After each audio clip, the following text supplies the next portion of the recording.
Welcome back to another technical video. Today we're going to be going through your question, answering it, and hopefully finding that solution.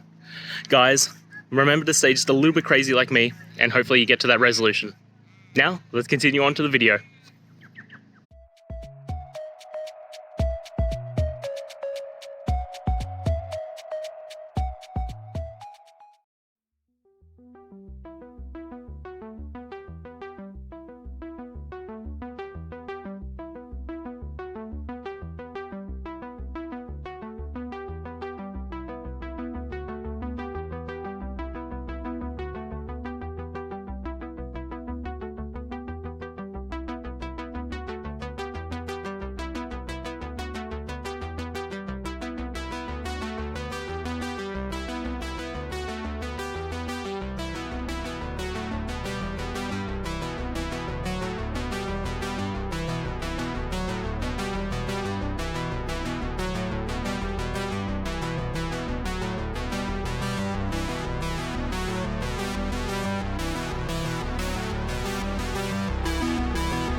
And that's it, guys. We've gone through, found the solutions, and hopefully answered your query.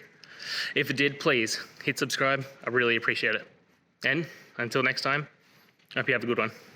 Cheers.